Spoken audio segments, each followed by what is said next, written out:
Hey everyone, welcome back to another video. Today's video is going to touch on a very sensitive topic, and that is the idea of a race war.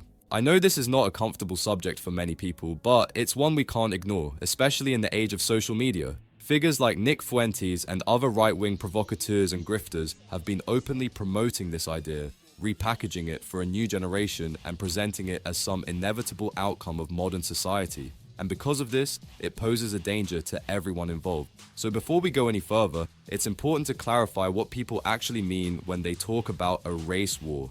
A race war, in its simplest form, is the idea of violent, large-scale conflict between racial groups, usually framed as unavoidable and often justified through fear-based narratives about demographic change, cultural loss, or national decline. Now, this isn't just theoretical. We've already seen attempted race wars in real life. In the United Kingdom, for example, far-right individuals have tried to incite violence by encouraging white men to go out into the streets and randomly attack non-white people in an effort to intimidate them into leaving the country. The cause of that race war was instigated by right-wing leaders such as Tommy Robinson and Andrew Tate, who spread baseless lies online in hopes of igniting a race war in the United Kingdom. It's also important to include that Elon Musk, Russian and Israeli actors specifically, also contributed to the mass spread of disinformation being pushed. As asylum centres are boarding up following days of violent protests across the UK, Elon Musk, owner of X, is further stoking tensions in what has been a nightmare for residents. Videos showing the far-right crowds chasing and attacking people who they perceived as immigrants or refugees. Musk has also joined in, as he does, labelling UK Prime Minister Keir Starmer two-tier kit, spreading a far-right conspiracy that claims that white rioters are being dealt with more severely than minorities by police. But the violence is continuing to spill off social media and into the street. This comes after the death of 3 children in Southport during a mass stabbing attack last week. Immediately, far-right groups organised riots on Telegram, making violent threats against named individuals and locations. This week, Telegram appears to have delisted or deleted the group that amassed close to 15,000 members. Many far-right figures have migrated to Telegram in recent years after being kicked off all other platforms because of the platform's notoriously lax approach to censorship. But since Musk's takeover of Twitter in November of 2022, many of those previously exiled extremists have been welcomed back on X, including Stephen Yaxley-Lennon, the leader of the now defunct English Defence League, or EDL, who goes by the name of Tommy Robinson. Robinson has repeatedly thanked Musk since his account was reinstated last November, calling Musk the best thing to happen for free speech this century. And let's be very clear here. While you might not always see white women physically participating in street violence, many of them have historically supported, encouraged, and cheered on this behavior from the sidelines. So, the idea that race conflict is only pushed by a small group of violent men is simply not true. Americans, in particular, are very familiar with the concept of race wars because the country has experienced multiple race-based conflicts throughout its history, and almost all of them have been to the direct detriment of Black Americans. Yes, in theory, different racial or ethnic groups can be involved in racial conflicts, but when most people hear the term race war, what they're really imagining, consciously or unconsciously, is white versus black, European versus African, Caucasian versus Tanitjarians. That framing has become the dominant reference point. If we're being honest, 200 or 400 years ago, a race war would have been far easier to impose and enforce. White populations controlled the state, the military, the legal system, and the flow of information. They had the funding, the weapons, and the institutional backing to carry out violence with impunity. Today, however, things are far more complicated. The power structures still exist, but they are no longer as absolute or uncontested as they once were. Agencies like ICE, for example, show us that modern racial control doesn't always look like mobs in the street. It can look bureaucratic, legal, and procedural. I've spoken about race wars on my social media for years, and I've consistently come to the same conclusion. Engaging in a race war offers no benefit whatsoever to non-white people. The reason you're seeing an increase in white nationalist rhetoric today is that these groups are terrified. Italy as a culture to disappear. We don't want France as a culture to disappear. I think we have to maintain the sort of reasonable cultural identity of the various countries. Point in the US right now is America in the next 20 years will become, for the first time in its history, a minority white country. Well, that will be a very, very bad thing to happen. You want to see the US go down? Why? Oh, you don't like cars and electric cars, and you don't like technology, or what is it? Do you want to go back to the jungle, or? And you can laugh at this, you can scoff at this. Our people are being genocided in our country. 50% of the live births in the United Kingdom and in the United States are non-white. In 100 years, my ancestors, your kids who are so empathetic and compassionate, they're going to be a minority. They're going to be a minority in maybe a Muslim country, an Indian country, an Hispanic country, and there's a future on this planet where my white daughters exist and I am gone. And they will be victims and targets unless white people start standing up for themselves, standing up for their beliefs, and standing up for their... Time is not on their side. Demographic change, globalization, and cultural intermixing have made it clear to them that the old racial hierarchy is eroding. So what we're witnessing now is severe desperation. This push for a race war is, in many ways, a last-ditch effort to create chaos. Chaos that can then be used to justify authoritarian laws, mass deportations, and the stripping of rights from anyone deemed undesirable. You can already see hints of this in the United States. What began as rhetoric about removing illegal immigrants has slowly evolved into discussions about removing anyone perceived as a threat to the white race, regardless of legal status. The end goal isn't legality, it's racial purification. This is where it becomes a question of will. Can you now crush the protests? What is involved in this? People gotta die. Actually, people do have to die. I don't know how people don't expect this. How is this not reasonable? All of this is justified. You know, what level of force do you think is acceptable? You want to deport 1 million people per year. We're deporting 250,000 and a couple of people died. If you think that is too heavy-handed and extreme, how are we going to get those numbers up 4 times? We need something more radical and more extreme and more intense than anybody thinks is reasonable right now. That is what needs to happen. ICE has not gone far enough. Trump and the National Guard have not gone far enough. What's the answer to Trumpism? We need to build upon Trumpism. We need to deepen it. We need to expand it. We need to make it more radical. We need somebody in 2028 that makes Donald Trump look like a fucking joke. That's the only solution. That's what makes me worried. When I see people crying about a couple of dead left-wing protesters, you are simply not prepared for what has to happen next.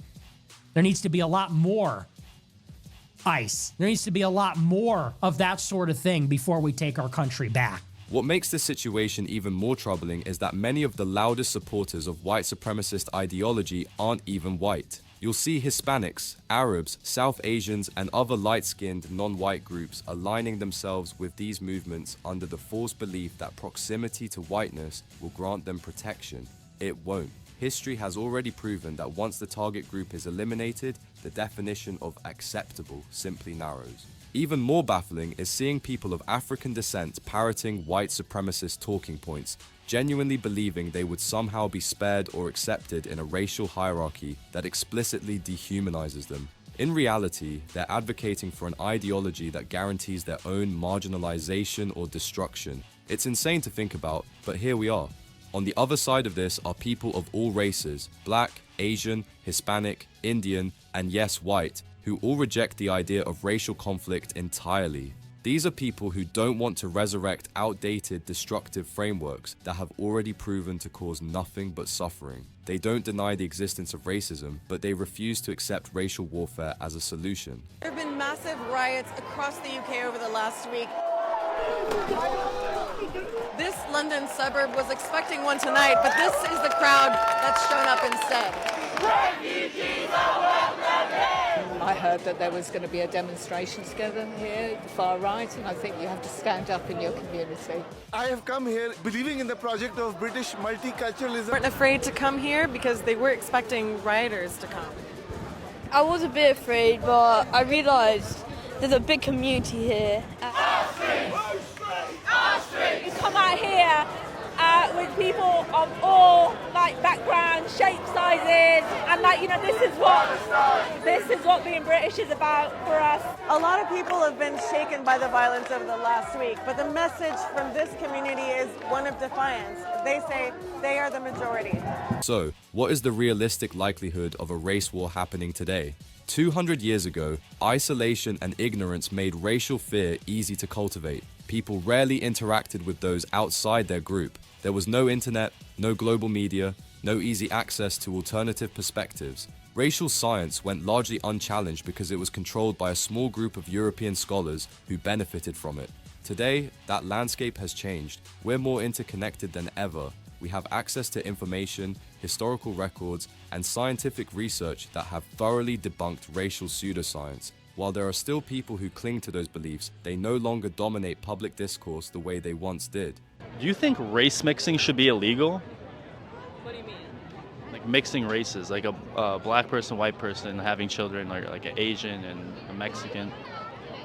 Yeah. Should it be illegal or legal? Should it be legal or illegal? Illegal. Oh, no. No. Why not? I love my chocolate, man. Everyone loves who they love. I mean. So you're a mud shark? Oh, what? You're a mud shark? A mud shark is crazy. Would you rather have an all-black national soccer team that wins or an all-white English national team that loses? I mean, as an Aussie, like, mate, it is what it is. Like, you get the win, you get the win. Ain't about colour, boys. Ain't about colour. It's all about getting the win, mate. So, do you think a black guy can be English? Of course, mate. Yeah. Like, I've only been here 2 months, and like most English fellas I've met, the black fellas, mate. Like, they're good boys. Like, it is what it is. What about Indians? Can an Indian become an Australian? Yeah, of course. Yeah, we got heaps, mate. You ever been to Sydney? What's most interesting is that if a race war were attempted today, it would be profoundly one-sided, multifaceted, and complicated. You would have a small but loud group desperately trying to ignite conflict, while the vast majority of people simply want to live their lives. Even within non-white communities, you'll occasionally see individuals advocating for white supremacy, despite knowing full well that these ideologies offer them nothing. A good example is Myron from Fresh and Fit, who once stated that he, Sneeko, and all non-white people are guests in America and should behave accordingly. Here's the thing. Hindus, Jews, Muslims, we're all guests in America. Being honest, we all are. I'm not just saying this is as Muslims we're guests. I think. What about minorities? Are minorities guests in America? Like, what do you mean minorities? Like blacks and shit like that? Like anybody not Asians? white? Anybody not white? Yeah, I mean, I would say yeah. We're also guests. Yeah, white people built and founded this country, bro. We're all guests here. Okay, so America is entitled to white Christians only. They're the only non-guests here. So you have to be founders. To be a true American, you need to be a white Christian. I never said that. I never. You said everyone else is not a guest. We are Americans, but we are guests here because we did not found this country. We're Americans, but like we're not the, I guess, original Americans. Okay, so what about Europeans, like people with second-generation Europeans who came here? Well, I'm talking about like the people here that like their family's been here for generations, fought in the Revolutionary Wars, whatever. Okay, so if I'm a white guy and my parents immigrated here after World War II, and I'm a white Christian, and my parents are from Germany, right? And you came here after World War II. Am I a guest? I would say from framers' perspective, if you came like you were here in the 1700s, like if you have lineage back to like the colonial individuals. What is that, like 5% of the country? Probably not as much, yeah. I mean, probably not. So everyone's a guest here? A lot, yeah. So whose country is it? It's just those 5% of people? I would say America is a white majority Christian country, and we are guests here. Yeah, that's what I would say. So the only so 95% of people here are guests. Yeah, dude, nowadays, yeah, with the mass immigration, yeah, you're right. Yeah, 95% of people. A lot of them, yeah, a lot of them are guests. Okay. Yet, when a white nationalist told him to leave the country, he refused, despite accepting the premise that he was merely a guest. I can't believe how quick that was. I can't believe how fast that was. Can I make this interesting? Real quick? Myron, you were in my space the other day, and I said, you're doing a great job calling out these Jews, but, if we take this country back, we want it for white folks, and would you go home? And you said, I was born here, and I'm not going anywhere. And this is where I think the problem is with working with non-whites, is that once you think you help us, that you're just going to stay in our country. Do you still stand with that answer? Bro, look, man, I know you're trying to get a clippable moment here for your fucking No, it's the truth, thing or man. This whatever. is the Like, I issue love with how whites working with we're here talking about a non-whites. problem. We're over here talking about a problem, then you bring it right back into, you know, this whole white thing. Like, dude, shut the fuck This up. whole White people white is thing is bitch. what built this Shut country, up. Myron. Shut the fuck up, dude. Hey, you Like, fucking literally, all sand. You all you sand. Hey, is listen, try to sit here guys. and be Listen, I am in divisive. Florida. I'm in Florida, and I will knock you out on camera. all right, we're not Okay, gonna. buddy. I'm not gonna Try have it. violence in the space. It's not even my Try it. space. I think Ian's having issues, so look, I'm not gonna allow that in Ian's It's space. mutual combat. I understand, but like, listen, people are listening. There They're is no clipping mutual things. fucking combat. I don't even want to fucking deal with you, bro. Like, Well you're a weirdo. then, why are you in? Why do you Browns think Shut you up. could stay in my country? Why? Look at this fucking guy.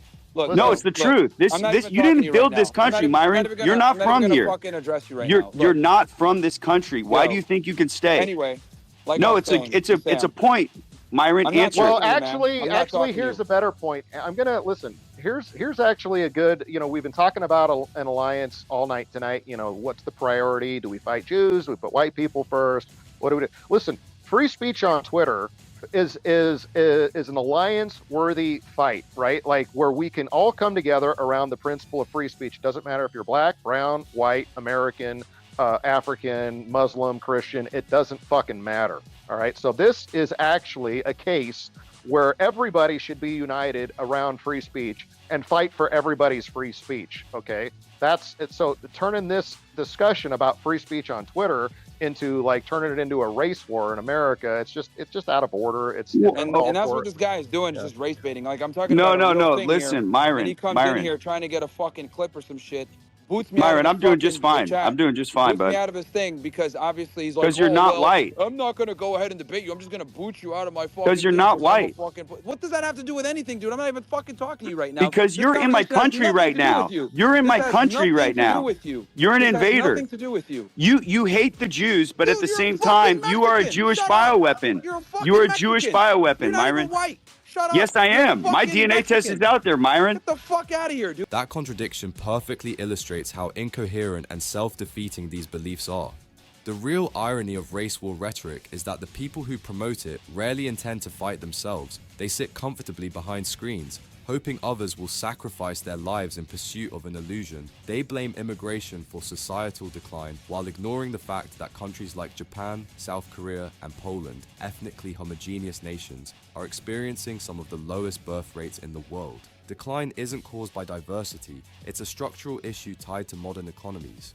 Now, with all of that said, there's an uncomfortable truth we still need to acknowledge. Even if we don't want a race war, that doesn't mean it can't be forced upon us. When hostility shows up at your doorstep, your choices narrow dramatically. You can submit, flee, or defend yourself and your family. History has shown us countless times that in moments of chaos, the most vulnerable suffer the worst outcomes. So while I don't believe in glorifying or advocating racial conflict, I also don't believe in pretending danger doesn't exist. Of South Africa, maybe some of Rhodesia, Australia, New Zealand, North America, and Europe.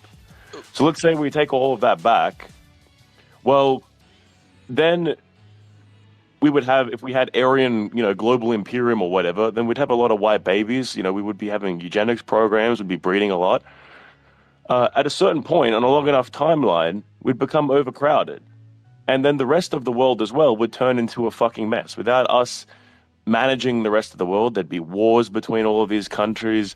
There'd be if we stopped giving foreign aid to Africa, the whole place would go to absolute dog shit.